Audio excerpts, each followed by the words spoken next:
আসসালামু আলাইকুম বন্ধুরা, আমি ডাক্তার ফরহাদ হোসেন আছি আপনাদের সাথে।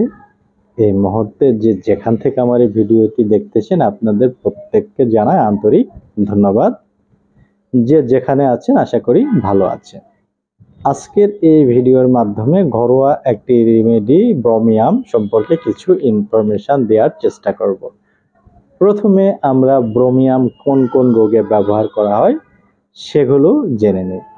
ব্রোমিয়াম ব্যবহার করা হয় যৌন রোগ বিভিন্ন ধরনের, শুক্রপাত, ঘন ঘন প্রস্রাব, গনোরিয়া, এছাড়াও যাদের ঋতুস্রাব, একজিমা, অশ্রবলি, কাশির সমস্যা, শুষ্ক কাশি, কোষ্ঠবদ্ধতা, টিউমার, পলিপাস, পক্ষাঘাত, বমি, বাত ব্যথা এবং মাথা ঘোরা, এই সমস্ত রোগের ক্ষেত্রে ব্রোমিয়াম ঔষধটি ব্যবহার করা হয়।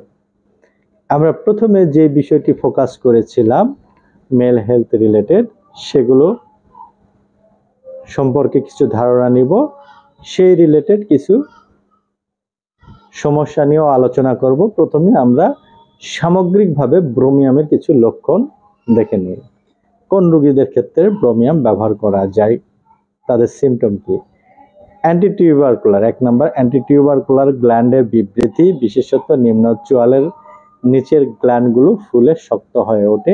এই জাতীয় রোগীদের ক্ষেত্রে ব্রোমিয়াম অত্যন্ত কার্যকরী।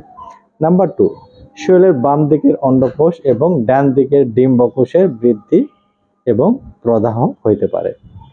নাম্বার 3, নিউমোনিয়া দক্ষিণ বক্ষে, সর্দি, বুকের মধ্যে ঘর ঘর করতে থাকে পুরাতন সর্দি, এই রোগীদের ক্ষেত্রে ব্রোমিয়াম কার্যকরী।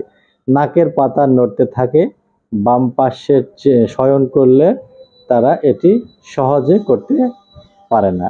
স্ত্রীর জননেন্দ্রিয় হতে সশব্দে অনেক সময় বায়ু নিঃসরণ হয়। নাম্বার 4, অসন্তুষ্টি, সন্দেহযুক্ত এবং দংশন প্রভৃতি তার মধ্যে লক্ষণীয় বিষয়। নাম্বার 5, ঘুমের মধ্যে রোগীদের অনেক সময় রোগের বৃদ্ধি ঘটে।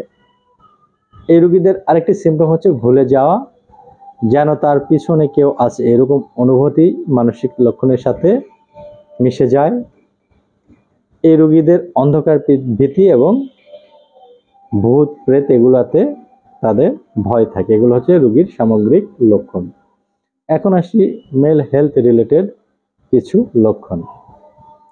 তাদের লিঙ্গোচ্ছ্বাস বা লিঙ্গ দাঁড়িয়ে থাকে অনেক সময় সকালে, দ্রুত বীর্যপাত তাদের লক্ষণীয় বিষয়, কাম প্রবৃত্তি অর্থাৎ কাম ইচ্ছা অনেক বেশি কিন্তু টাইমিং ম্যাচ করতে পারে না, বেশি সময় থাকতে পারে না, খুবই দ্রুত সময়ে তাদের পতন হয়ে যায়। এই রোগীদের ক্ষেত্রে ব্রোমিয়াম খুবই কার্যকরী। এটি সেবনের নিয়ম হচ্ছে 1 থেকে 2 ফোঁটা পাওয়ার মেডিসিন 3 বেলা খাবারের আগে সামান্য পানি সহ সেবন করতে হবে, তাহলে ভালো ফলাফল পাওয়া যাবে। অনেকে প্রশ্ন করে থাকে কতদিন এটি খাবো? যতদিন আপনার সমস্যাটা নিয়ন্ত্রণে আসছে ততদিন খেতে হবে। ওভারঅল 1 থেকে 1.5 মাস যদি খাওয়া যায় তাহলে সবকিছু নিয়ন্ত্রণে আসে। আজকে এ পর্যন্তই, দেখা হবে নতুন একটি ভিডিওতে। সেই পর্যন্ত সবাই ভালো থাকবেন। আল্লাহ হাফেজ।